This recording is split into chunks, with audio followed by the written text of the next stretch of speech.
In the 1830s, what would become the state of Minnesota was the site of one of the great heists in American history. And today we're going to talk about how that heist took place and what it did to the people living here.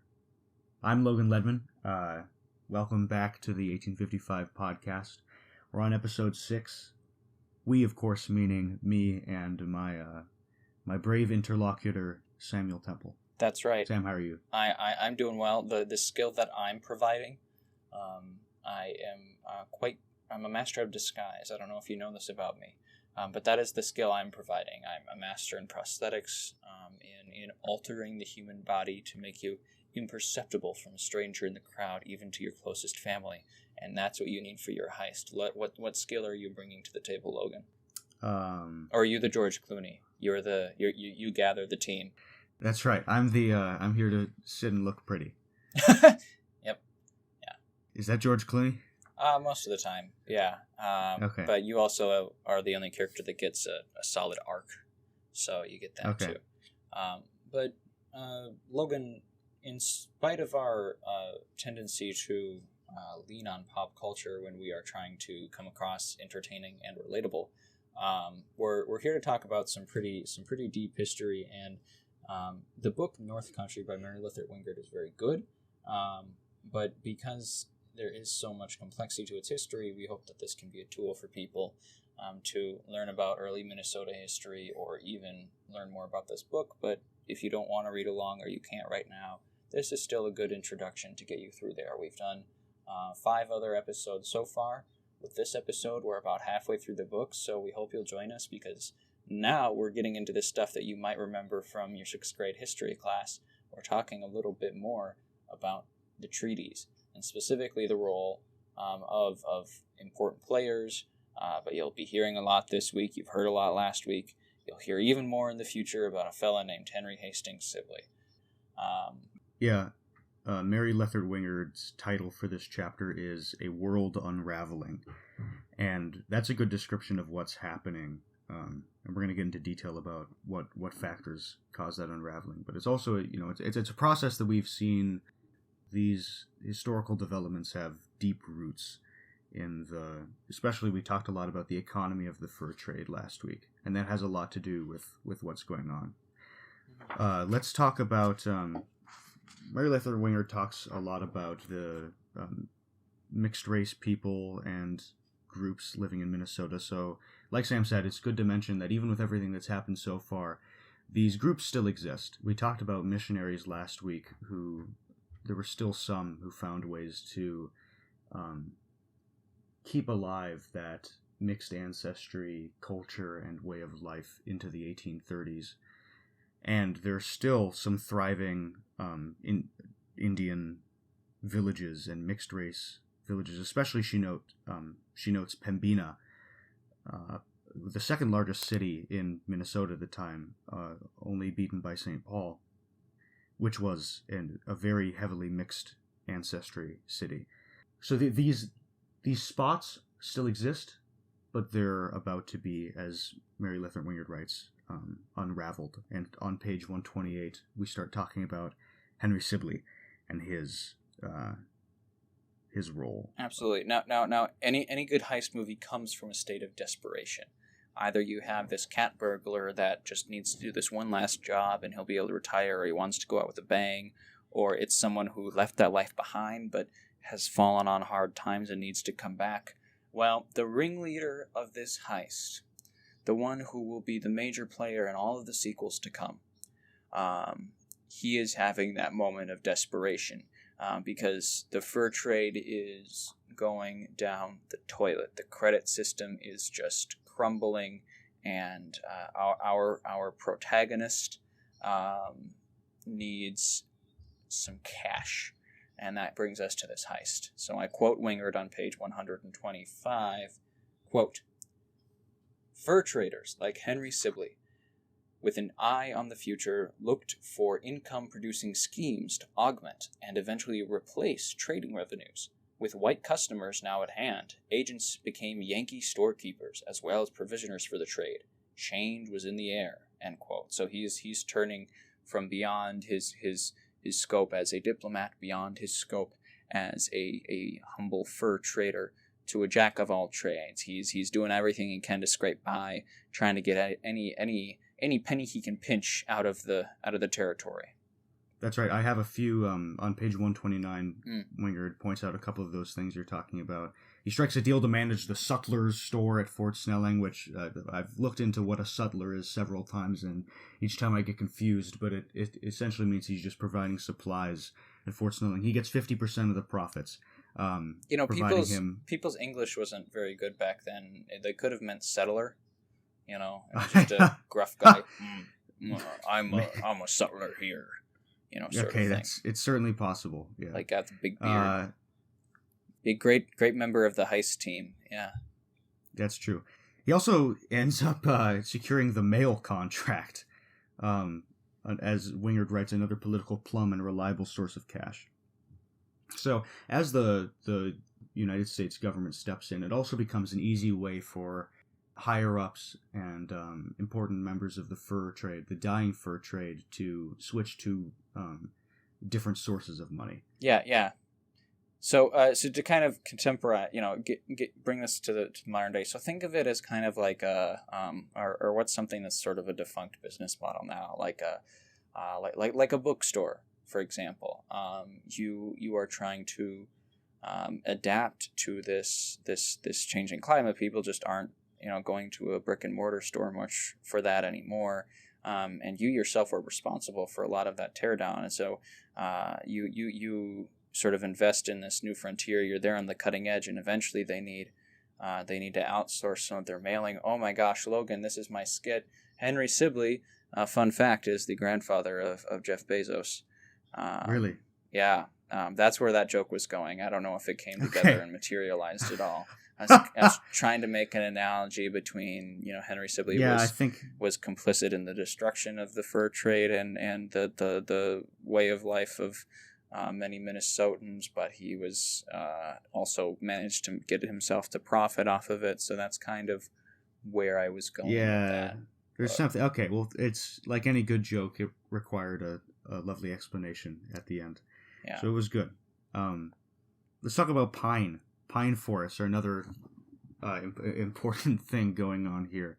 Is that essentially when people start to flood into Minnesota, we have these government jobs, and then we also have large-scale pine timber, and that provides the push for a nabbing of the land, the rich pine forests of Minnesota. It's a very popular place for lumberjacks. They were pining to get here. Great. So we have all this pine. This pine, and it's actually getting very, very lucrative. Smelly. Great. Oh. It's getting very lucrative. There's a quote here. Hey, okay, I'm just saying, you sit in a room with a pine tree for a couple of weeks. I know. It's gonna get pretty strong. It's gonna the needles are gonna imagine be everywhere. A whole rich forest of them. Brutal. Oh my gosh, Logan, you gotta get that stuff out of there. I mean, what are they doing? Are they just part of the natural ecosystem? Yuck. Exactly. You gotta get that out of there. That's right, and that's the exact sentiment that a lot of Americans coming into the Minnesota area had, and so there's this pressure to get the land off of the hands of the Ujibwe and Dakota, pines especially in the hands of the Ojibwe, and get it into the hands of the United States government so that... I was channeling my inner Alexis Bailly there, actually. Okay, good. Cutthroat fur trader who's quoted at the bottom of page 129. That's right, as saying, is it to be expected that a population like that of the valley of the Mississippi above St. Louis to suffer for want of lumber because a few miserable Indians hold the country? And that's the exact, that's the sentiment we're talking about here. Presumably the response he got was, yeah, but... This is where our heist begins. This is the heist. This is the heist. It's you're stealing a forest, heisting a forest. That's great. Yeah, I know. It's not. It doesn't sound easy, and it requires a lot of people on your side. There are the representatives of the United States government, the Indian agents. In this case, the top boss is Lawrence Tolliver, who we've talked about before. There are last week we talked about missionaries and religious leaders and reformers. who also are providing an increasing amount of the bodies on the ground in Minnesota. And you also have the Fur Company, the American Fur Company, its representatives. You have the Ojibwe, and you have the Dakota people. And all of these parties are mixing together in Minnesota as the push begins for treaties to be signed. Absolutely. And they're finding either there's incentive for most of them, either through profit or through just having a successful mission. If you're there to evangelize, you got to start getting the land in the hands of white people, or you need to start getting the lands at the very least away from the indigenous people. But mostly people like Henrysibley and a lot of the fur traders, they needed some cash. They need to get an influx, because they've been running on credit for a while with the fur trade, and that is running out of gas, and they need the influx. I'm going to quote my good friend Hercules Dousman when he says, "Without treaty payments, quote, we were gone coons." Wingerd writes, "Thus an unlikely alliance of traders, reformers, and politicians joined forces to press for treaty negotiation to begin." And that is the first act. That is the exposition for this heist movie. Now is when we get sort of a quiet character beat, probably a little bit of a comedy. This is when you get more popcorn, because now we're heading into the second act where you get a lot of the action. Maybe some of the team frays apart. They're unsuccessful in one thing, but by the end they pull it off and they steal this forest, metaphorically. Let's have a character beat and talk about the Ojibwe and Dakota. Why are they on board with this? Aren't they the ones being heisted? Right, exactly. So that's the problem with our heist metaphor. Believe it or not, it's not perfect. That we've kind of stumbled upon. Inland Ocean's 11. It's not gonna see what I did there. Yeah, that's nice. Thank you. Wingerd makes a great point that most histories pretend that, like, when these treaties happen, the Indians just get duped. Like, they're just too stupid to realize what's happening, or something along those lines. And that's just not the case. As Wingerd writes, for the Ojibways and Dakotas, cession of a small part of their lands was a reasonable, if not ideal, solution to the problems that beset them. Enmeshed in the credit system, they had learned the power that hard cash carried. Traders no longer honored the old obligations of the trade. As losses mounted, some traders even tried to repossess guns, kettles, knives, and other necessities from Indians who failed to cover their debts at the end of the season. Even the best hunters, she writes, had to scour the woodlands to bring in pelts, which caused frequent and wearying clashes between the tribes. As one Midawakaton sadly told Taliaferro in 1836, quote, "It seems that everything is changed for the worse," end quote, end quote. The fur trade that has increasingly, over the last century, become central to the way of life of the Dakota and Ojibwe is falling apart.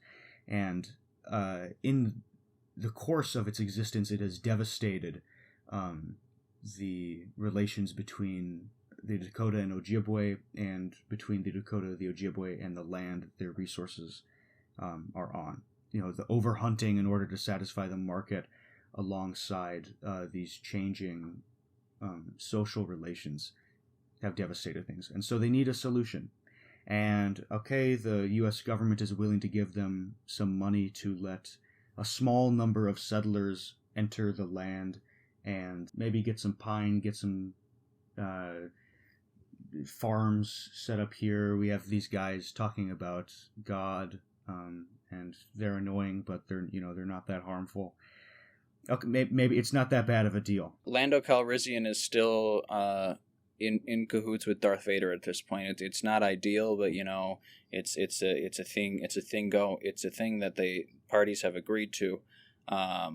Even if it's not the perfect situation, it's not till later on that this deal is getting worse all the time. That's right, because at this point in 1837, there's still an expectation of trust on the part of the Dakota and Ojibwe and the U.S. government. Like we've talked about, for centuries, the relationship was explicitly built on trust. Like, that was almost the currency of the of the world in that time. Kinship relations and extended networks of that trust were the foundation of society.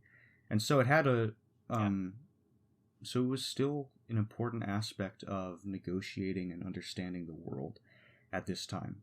And there was still some level of trust. Yeah. Yeah, it's not till the 1850s that Vader alters the deal, and the indigenous people just need to pray that they don't alter it further, is what I'm saying. So we're still pre-dinner. Han Solo has not shot at Darth Vader yet. Just so we're clear. And you took away my heist metaphor, Logan, and I really had to my bearings were all over the place. Well, we can still, there's still a heist going on. That's our first heist. Oh. Well, let's check in with a new character. Yeah. So we're getting this whole band together, and perhaps this individual is an antagonist for the Sibley. If Sibley is our George Clooney, Taliaferro is. I don't remember any of the antagonists from the actual Ocean's 11, but I watched Ocean's 13, and the antagonist there was James Corden. So the James Corden is Major Taliaferro. That's right. I'd say. Yeah. And I quote Wingerd on page 132. Quote, as the government's representative, Major Taliaferro had repeatedly proved a trustworthy advocate for the Dakota, that is. And as much as the trading culture had become debased, the trade itself was still the essential prop for the Indian livelihoods. Most Dakotas also retained some faith in the personal relationships forged from their traders and favored repayment of outstanding debts. But that doesn't mean that Taliaferro was all on board with that, because he still felt that he knew best. But now we get to the treaty negotiations for some of the Ujibwe land. So this is I'd say one of the early steps of the heist. This is you're kind of scoping out, getting a little bit. They're not quite getting the full wad of cash that they want, but they're getting a taste. This is the dry run. Okay, yeah, that's right. In accordance with a heist, Wingerd writes that the event included more than a little fraud and chicanery, along with the dubious credentials of some of the treaty participants. Essentially, we get to this negotiation with the Ujibwe, and by the way, this meeting with the Ujibwe includes, it's primarily talking about eastern lands in Minnesota, but for some reason, a bunch of Ujibwe from far out west are invited, and believe it or not, they don't really care a whole lot about whether the land out in the east gets sold to the government, because they don't live there. Yeah, I'll quote a little later on there just to talk about. So this is the dry run. This is the sort of cash that we're getting out of this. Just first step, getting that eastern Ujibwe land. Quote: Wily William Aitken, head of the northern outfit based at Fond du Lac, walked away with $28,000 from the treaty. Lyman Warren, arriving at Leech Lake with a large band of pillager supporters, described by Henrysibley as howling red devils, managed to force insertion of a claim for $25,000 into the treaty, despite Taliaferro's threat to shoot him on the spot.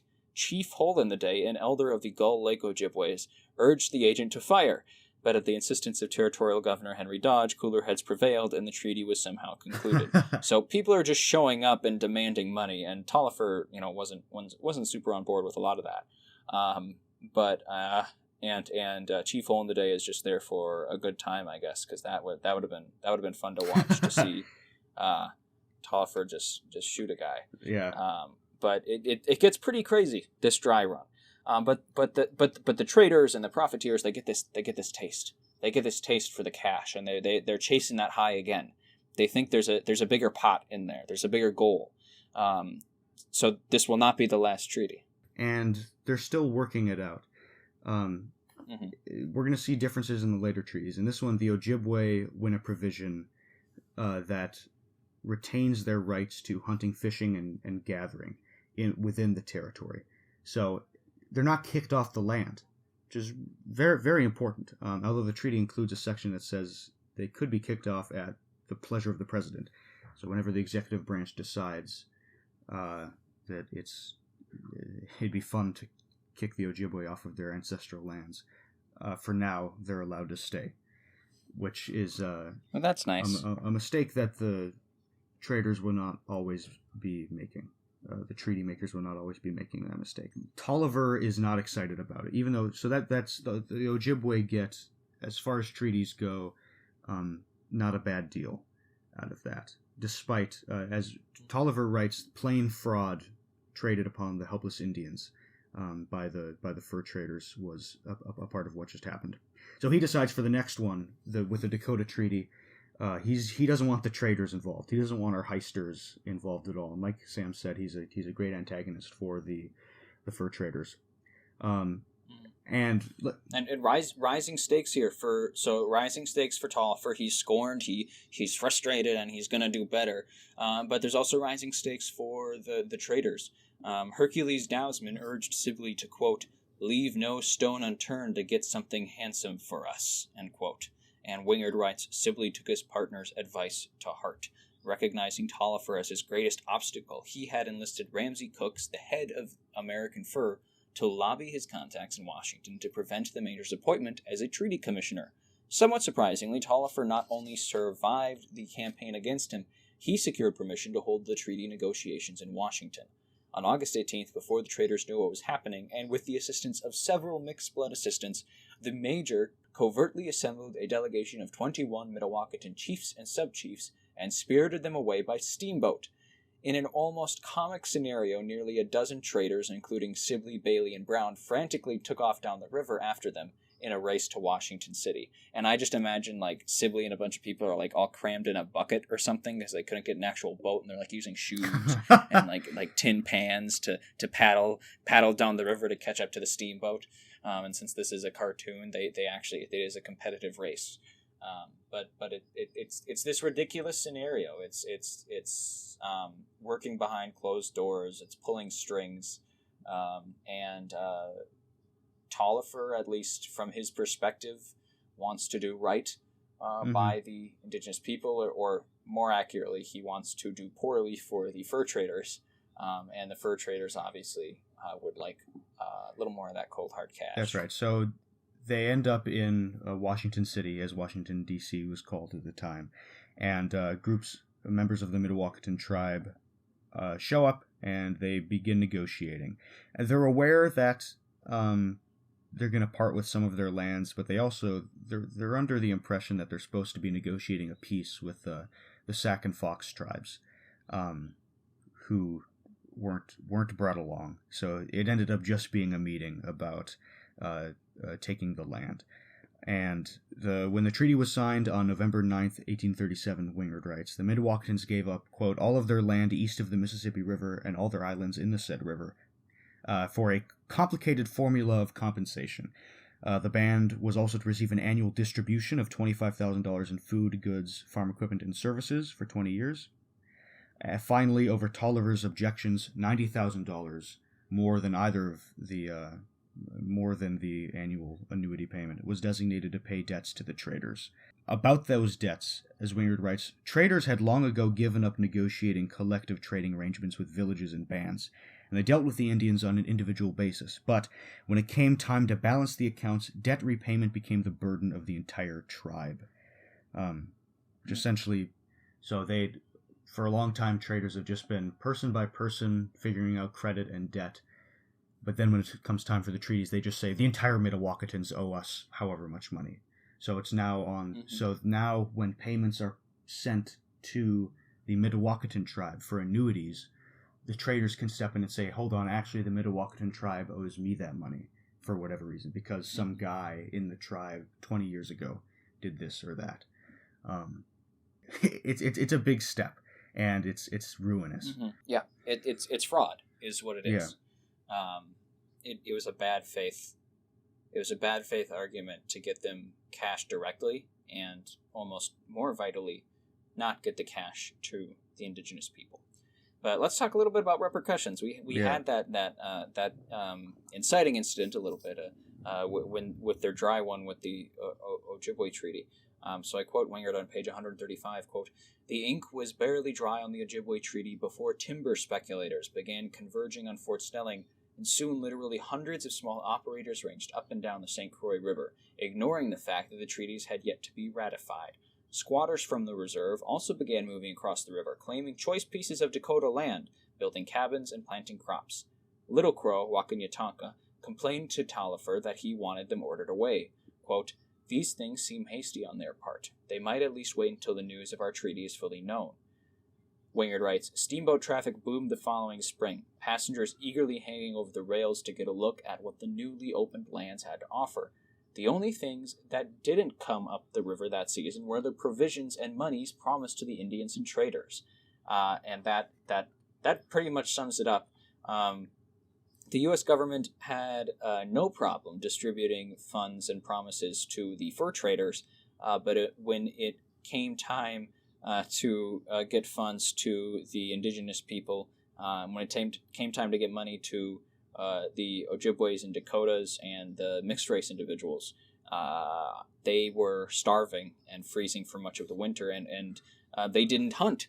They didn't hunt to sell to fur traders because they were promised and expecting these goods and monies to supply for their families. And yeah, you would do that when that's what you were promised. And see, the fur trader that I used to work with, he's got his money, so mine must be just here any day now. And this wasn't for lack of networking. Like we said in the last chapter, at this point, steamboats were coming up every week, if not multiple times a week, to the Mendota area, to the Fort Snelling area. There was plenty of opportunity at this point. It was just clearly not a priority. And Taliaferro did his best. He spoke out against it, but ultimately those fell on deaf ears. By the time things came back, people had died. People had died for lack of resources, and because they were spending their time waiting for these promised goods and monies, and it didn't come. And when it finally did come, it was nothing. So I quote Wingerd on page 136, quote, "Finally in October, steamboats loaded with goods and food began to arrive at Fort Snelling, but the goods were a peculiar and disappointing assortment. Unable to supply enough guns, blankets, and kettles to complete the $10,000 requisition, St. Louis provisioners had filled out the order with a bizarre array of items that were useless to the Indians." And she goes on to list there, but it was basically a bunch of malarkey that went on, and just a clear lack of care, priority, and respect for the promise that was made to the indigenous people. It was negligence. Just the best way to put it. We should not take it as a coincidence that immediately as the treaty is signed, fleets start coming up the river to settle and acquire the resources of Minnesota, yet scarce resources don't even find their way to the Indians until months later, deep into the winter or beyond, if they get any money at all. I mean, it's like we said, it's not that this was apparent or had to happen that way based on the treaty. These are broken promises in the most explicit way possible. It was written in ink, promised face to face among people who had an expectation of trust, and it was thrown away for the sake of, the people. For example, the St. Louis provisioners it mentions. I wouldn't be surprised if they're related to Chateau in some way. The fellow we have mentioned before as a boss. What we'll find, and what we're about to talk about in the what becomes known as the Indian trade, is that any of these, what are for the Dakota and Ojibwe vital life-saving services, food, annuities, payment, shelter, become opportunities for Americans to profit, to get easy grants, government contracts that they can lie about, they can pilfer, they can charge the government exorbitant rates to send a couple handkerchiefs up the river when the Dakota and Ojibwe are starving, or near starvation. Yeah, and again, I want to emphasize this because sometimes we can give too much benefit of the doubt to the government of the 1830s and 40s, but they were fully capable. They were fully capable of doing this because, I quote Wingerd again,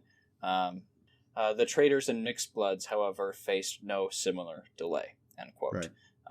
So they were able to at least get most of their debt repaid, and even quite a bit of them profited. A lot of the money that is flowing through this Minnesota, this North Country, is directly resulted from the money coming from the government. The Indian trade, as you called it, is what is boosting this American economy in Minnesota, and it is quite apparent that is by design. And the traders are getting quite good at this. They've perfected their heist skills at this point. So I'll quote Wingerd again on 137. And first we jump back to sort of compare to an earlier treaty with the Winnebago. Quote, "The great beneficiaries of the Winnebago Treaty were indisputably the traders who had perfected their claims for lost credits to an art. The 1832 treaty had stipulated a total of slightly less than $2,000 to cover debts to traders, quote, acknowledged by the Indians to be justly done. 5 years later, the 1837 treaty allocated $200,000 to pay claims that had been submitted, $40,000 more than the Ojibwe and Dakota debts combined. The traders were jubilant. With the anticipated payments from the treaties, Henrysibley hoped to close out his partnership with the American fur and return to Detroit, solvent if not wealthy," end quote. And that just sums it up nicely. The things that they've learned through the Ojibwe and Dakota treaties, you can see the distinct difference just in a matter of 5 years in how they traded with the Winnebago. I can't emphasize enough how important, well, this is why we've talked about the collapse of the fur trade so many times, is that because the fur trade is collapsing, I mean, it's... Collapse almost isn't the right word. It is a slow, agonizing death. It's like, it's desiccating. The star is dying. The star is dying. Exactly. And we all know it's dying for quite a long time. Exactly. But that doesn't make the explosion at the end any better. That's right. Because this slow death is occurring, there needs to be an alternative. And without that alternative, there wouldn't have been any reason for folks like Henrysibley and company to be in Minnesota making money. And the government provides that opportunity through these treaties. The heist must have been successful. Yeah. There is someone who can no longer justify being there. That's right. And that is our antagonist to the heist movie, Lawrence Taliaferro. That's right. He resigned his post as Indian agent in 1839, and he wrote, quote, "I have the sad consolation of leaving after 27 years the public service, as poor as when I first entered, the only evidence of my integrity," end quote, which was then promptly mailed by a slave that he owned. But Lawrence Taliaferro is now out of the picture, thoroughly defeated by the might of the collective power of the fur traders. Certainly not a perfect man or a savior or arguably a moral man by many stretches, the imagination. But the indigenous people lose an advocate. They lose a protector who, at least for some time, was able to ward off the profiteering that was attacking their way of life. That's right. And I want to make one note about the fact that it's him. He resigns because of the, as Wingerd writes, profound dismay he felt at the developments. Again, and this is a point we make again and again, we talk about the profiteering and the corruption. It's not like nobody realized that it was wrong, or that no one was pointing out to the people engaging in it that they were exploiting and engaging in horrific behavior. Taliaferro was an incredibly powerful man who said it all the time, who could not have been more explicit about the effects that this new spirit of profiteering and corruption would have in Minnesota. And he had to leave because it overtook the entire... It overthrew him. So it's not that these were inevitable events that everyone thought was okay, and looking back on it today in the 21st century, we point out that it was bad from our perspective in the 21st century. That's not what was happening. They were aware of what they were doing. They knew that they were making a choice between their personal interest and their values. We'll talk about that with Sibley a little bit more. There were people pointing out to them that it was wrong, and they did it anyways. So part of the transition now, Taliaferro's gone. The fur trade, in essence, is gone. But like you said, something needs to come and take its place. I quote Gilman, I quote Wingerd, who is quoting another historian named Rhoda Gilman. So first Wingerd, then Gilman. I quote Wingerd. Even the terminology of the trade reflected a fundamental change. In local parlance, it had become the Indian trade rather than the fur trade. As historian Rhoda Gilman notes, furs had become, quote, only an incidental byproduct, end quote on Gilman, end quote on Wingerd. So like we said, a lot of the profits, a lot of the money coming through Minnesota at this time really is based around profiteering off of and supplying for the indigenous people who are now dependent because of the conditions exacerbated by new settlement and broken promises from that new settlement. Yeah. I want to read the paragraph on page 141 talking about Henrysibley, just to close out this discussion of the almost fully transitioning from the fur trade to the Indian trade in this period. Even before the company, meaning the American Fur Company's demise, Henrysibley's hope to make a profitable exit from the trade was receding from his grasp. Bound by contract and debt to his partners in the company, he wrote in discouragement to a friend, quote, I have spent the flower of my life in the Indian country in the hope of obtaining a competency. I am fatigued almost to death by the vexation and trouble, inseparable from the trade with the Indians. End quote from Sibley back to Wingerd. Like his friend Tolliver, Sibley put a high value on his integrity and honor as a gentleman. But unlike the Indian agent, Sibley had to choose between fair dealing with the Indians he called friend and his personal interests. In the end, Sibley cast his lot with his fellow traders, and soon became the most prominent figure in Minnesota's quest to become a territory and then a state. Looking back in the 1880s, Sibley described the traders and himself in a most positive light, quoting Sibley, the trader was regarded by the savages among whom he was thrown as their superior, their counselor, and their friend. When sickness prevailed in their families, he prescribed them. When hungry, he fed them, and in all things he identified himself with their interests, and became virtually their leader. And Sibley back to Wingerd. However, in the years when the world of the borderland was unraveling, Henrysibley knew well that his interests diverged from those of native people, and that he was participating in their exploitation.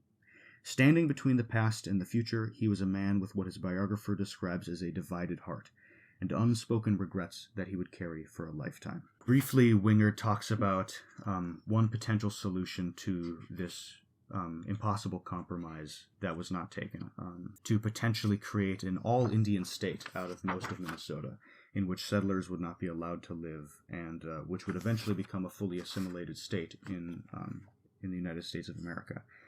And it says a lot about the culture of the state in the 1830s and 40s that this was possible, that it seemed reasonable that potentially a promised territory to which Indians could be removed and which they could build their own American state was possible.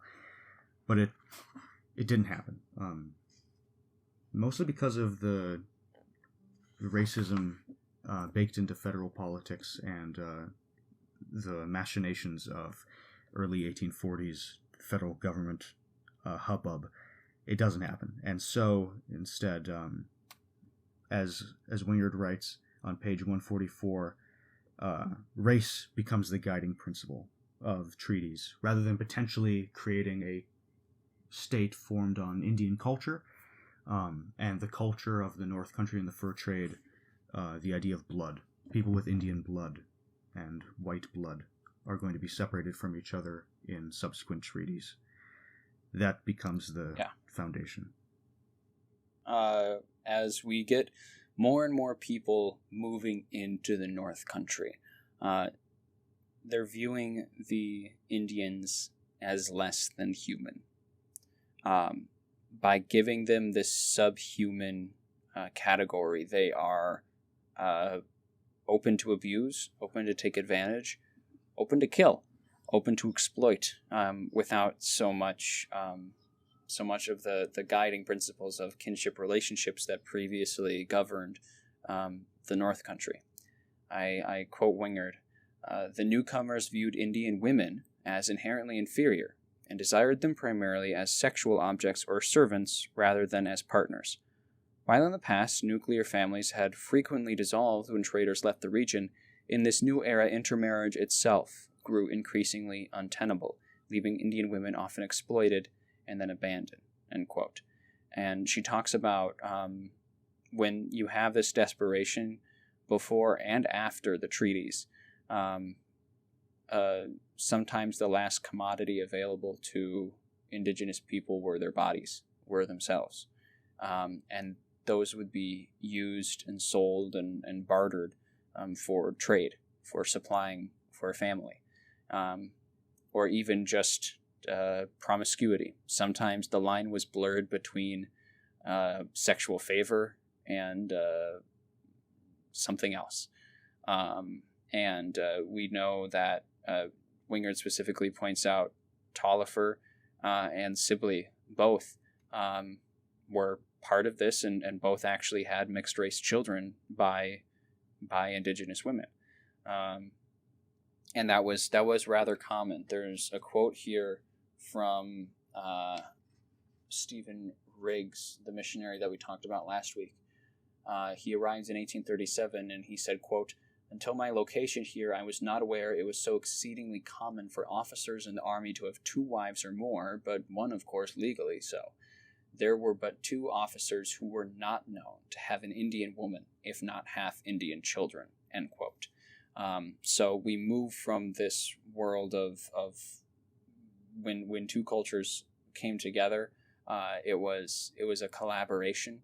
When the traders or new settlers came into contact with indigenous people, it was a partnership. It was for lack of a better word, for a long time prior to this, it was this situation of perhaps a stressful neighbor relationship or a kinship relationship, collaboration between newcomers and the indigenous people in the land, but leading up to and especially after the treaties, there is this greater division by race, and baked into that was sexual exploitation, prostitution and rape, which was a result of the subhuman category of indigenous people and specifically indigenous women. But then that was a stereotype that was also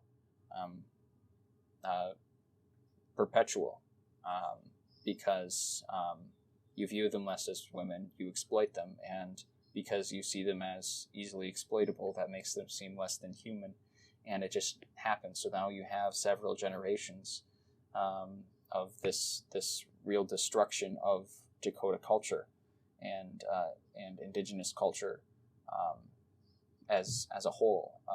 We talked about the situation at this point between the Ujibwe and the Dakota. They have sort of diverged at this point, and there will be different experiences for those 2 groups, but society for both is degrading as we head into the late 1840s and into the 1850s. I want to close out with the last paragraph of Chapter 6, as we think about the heist that we talk about in this episode and its repercussions, and the creation of this almost sort of parasitic class of people who are taking advantage of their relationship to the United States government, a highly corrupt relationship, pilfering off of treaties, exploiting indigenous people, and as well as part of that parasitism, exploiting sexually the Native American women around them. Everything we're talking about takes place in maybe a decade, this transformation. And as Wingerd writes to close out Chapter 6, the pace of change in these years was breathtaking. At the same time, the treaty-making hacked away at Indian lands and the reorganization of the fur trade eroded Native people's economic viability. A newly hardened racial ideology undermined existing social relations at their most intimate core. The first land cession treaties in Minnesota country were negotiated in 1837. A mere 21 years later, when Minnesota entered the Union as the 32nd state, the borderland culture born in the fur trade had been thoroughly supplanted by a society shaped by white settlers. Native people soon would have no place in this new social and economic order. As we'll talk about more next week on North Country.